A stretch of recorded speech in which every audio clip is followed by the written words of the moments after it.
Okay बेटा, हम लोग पहुंचे टैक्सेशन में, सैलरी इनकम में, सम्स वाले पेजेस में, इलस्ट्रेशन 23। वैसे ये मेरे को पूरा इलस्ट्रेशन करवाना है, लेकिन इस वीडियो लेक्चर में मैं एक सबसे इंपॉर्टेंट पॉइंट समझाने वाला हूं, जिसको पे स्केल या पे ग्रेड बोलते हैं। तो ध्यान से सुनना।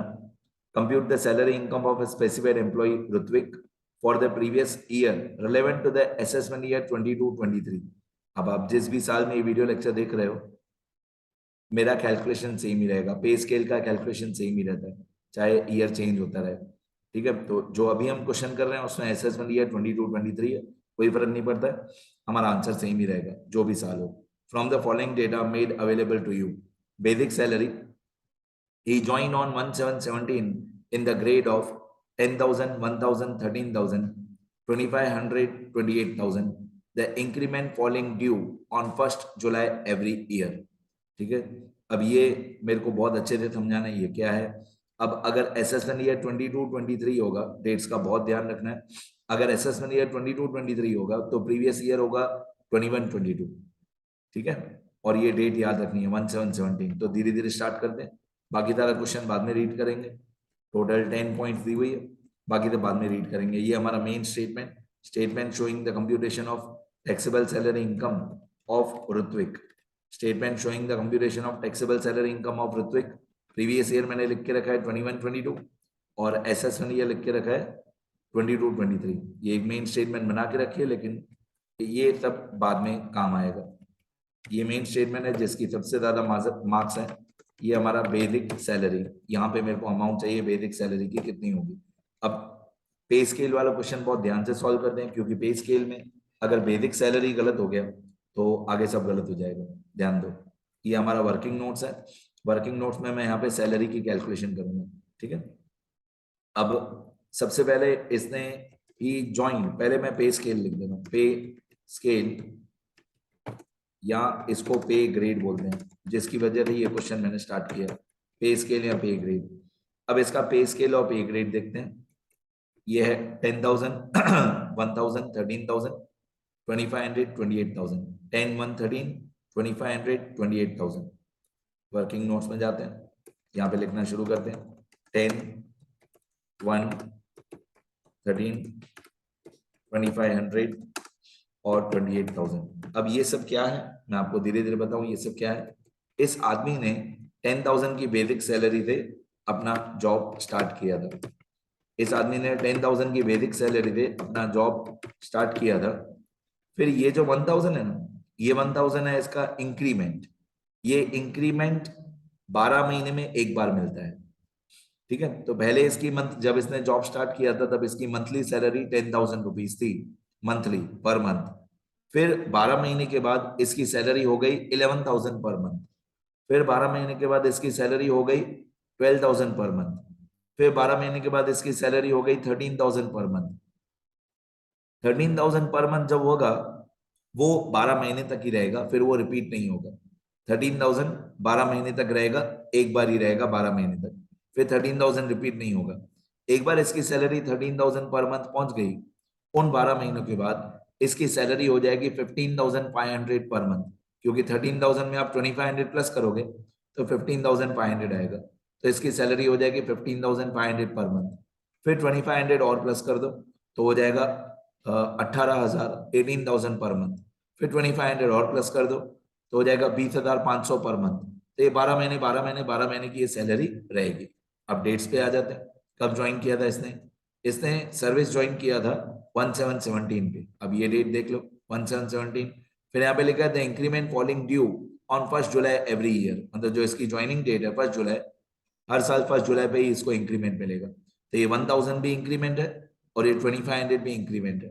ठीक है, और कोई एडिशनल इंक्रीमेंट है कि नहीं वो क्वेश्चन में पहले चेक कर लेने का, कभी कभी एडिशनल इंक्रीमेंट भी होता है, तो वो इस क्वेश्चन में है कि नहीं मैं चेक कर रहा हूँ। कोई एडिशनल इंक्रीमेंट नहीं, लास्ट में नीचे नीचे लिखा हुआ होता है कि इस साल इसने अच्छा काम किया था तो इसको एक एडिशनल इंक्रीमेंट मिला, ऐसा इस क्वेश्चन में कुछ नहीं है। अब इसने सर्विस ज्वाइन किया 1717, तो मैं यहाँ पे लिख देता हूँ धीरे धीरे date of joining, date of joining service is 1/7/2017। अब हमारा पहला साल, पहला साल 1/7/2017 से खत्म होगा 30 जून 2018 पे, ये पहला साल होगा हमारा। ठीक है, तो ऐसे मैं धीरे धीरे धीरे एक एक साल ऐड करते जाऊंगा। पहला साल 1/7/17 से 30 जून 18 तक। अब मैं एक एक साल इसमें ऐड करते जाऊंगा, देखते हैं कि हमारा प्रीवियस ईयर कहाँ पे आता है। फिर आएगा 1/7/18 से 30 जून 19 तक, 12 महीने। फिर 1/7/19 से 30 जून 2020 तक। फिर 1/7/20 से 30 जून 21 तक।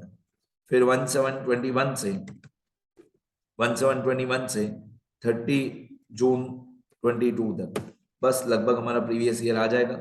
फिर 30 जून 1/7/22 से 30 जून 23 तक, बस यहां तक हमारा प्रीवियस ईयर आ जाएगा। ठीक है, अब इस आदमी के पहले मंथली सैलरी लिख लेते हैं, यहां पे लिखते हैं मंथली सैलरी। इस आदमी की मंथली सैलरी कितनी थी और कौन से 12 महीने में कौन सी मंथली सैलरी थी। सबसे पहले इसने ज्वाइन किया 1/7/17 पे, तब इसकी मंथली सैलरी थी 10,000 पर मंथ। ओके, फिर इसको 1,000 का इंक्रीमेंट मिला, तो नेक्स्ट ईयर इसकी सैलरी हो जाएगी 11,000 पर मंथ। फिर इसको 1,000 का इंक्रीमेंट मिला, इसकी सैलरी हो जाएगी 12,000 पर मंथ। फिर 1,000 का और इंक्रीमेंट मिला, इसकी सैलरी हो जाएगी 13,000 रुपए, 13,000 पर मंथ। अब 13,000 जब पर मंथ हो गया ना, तो 13,000 12 महीने तक ही रहेगा। फिर 13,000 फिर से रिपीट नहीं करना है। देखो कभी कभी सिंगल पे स्केल होता है, सिंगल पे स्केल मतलब 10,000 1,000 13,000 यहां तक ही होता है कभी कभी। और कभी कभी डबल पे स्केल होता है। डबल पे स्केल मतलब 13,000 के बाद 2,500 और 28,000। सिंगल पे स्केल में क्या होता है कि इसकी सैलरी 10,000 से लेकर 13,000 तक ही बढ़ेगी बस, फिर जिंदगी भर 13 13 13 13 13 ही रहेगी। और डबल पे स्केल में क्या होता है, पहले 10,000 से लेकर 13,000 तक बढ़ेगी, फिर 13,000 से लेकर 28,000 तक बढ़ेगी, फिर जिंदगी भर 28,000 पर मंथ ही रहेगा। तो मैं और आगे सॉल्व करके बता दूं, चाहे हमारे काम का हो या नहीं हो, आपको एग्जाम में काम आ सकता है। तो पहले 10,000 पर मंथ, फिर 11,000, फिर 12,000, फिर 13,000। अब 2,500 सैलरी बढ़ेगी, तो 13,000 प्लस 2,500, तो ये हो जाएगा 15,500 पर मंथ। अब 15,500 में 2,500 प्लस करो, तो ये हो जाएगा 18,000 पर मंथ। ठीक है, मैं आपके नॉलेज के लिए आगे बता रहा हूँ, वैसे इसके आगे हमारा क्वेश्चन काम का नहीं है, पर मैं आपके नॉलेज के लिए बता रहा हूँ कि इसके आगे क्या होगा। ये सिर्फ आपके नॉलेज के लिए, सुनते रहना। 1/7/22/23 के बाद 1/7/23 से 30 जून 24, फिर 1/7/24 से 30 जून 25, फिर 1/7/25 से लेकर 30 जून 26, फिर 1/7/26 से लेकर 30 जून 27। सही जा रहे हैं, 22 23 23 24 25 26 27। फिर 1/7/27 से 30 जून 28, फिर 1/7/28 से लेकर 30 जून 29।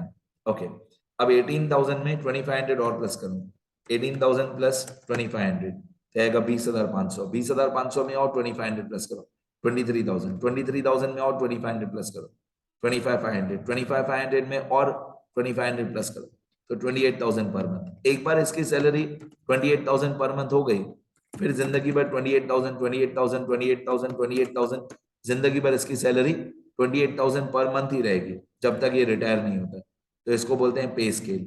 ठीक है, तो पे स्केल का पूरा आइडिया मैंने आपको बता दिया किस तरीके से होता है।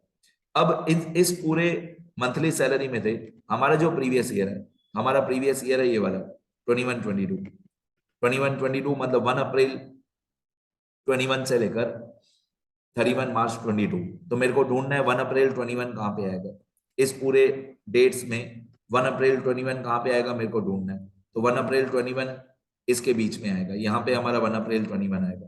ध्यान दो, हमारा 1 अप्रैल 21 ये दोनों डेट्स के बीच में आएगा, 1/7/2020 और 30 जून 21, इसके बीच में हमारा 1 अप्रैल आएगा। तो हमारा जो प्रीवियस ईयर है वो 1 अप्रैल 2021 से स्टार्ट होता है।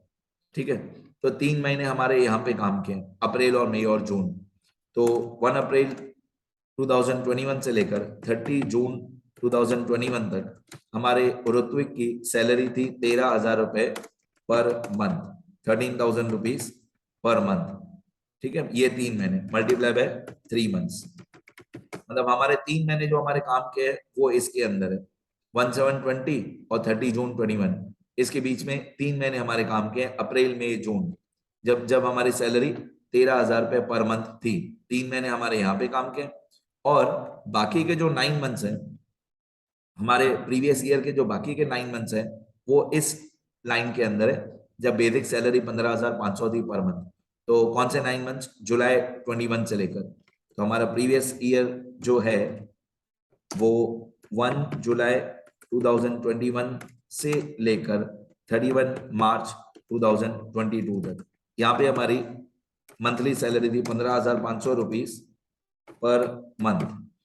अब यहाँ पे हमारे 9 मंथ्स हमारे काम के हैं, ठीक है, तो 3 महीने हमारे काम के इसके अंदर है, और 9 मंथ्स हमारे काम के इसके अंदर है, मतलब अप्रैल मई जून 2021 पहली लाइन में, और जुलाई अगस्त सितंबर अक्टूबर नवंबर दिसंबर जनवरी फरवरी मार्च, बाकी के 9 महीने हमारे सेकंड वाली लाइन में काम के।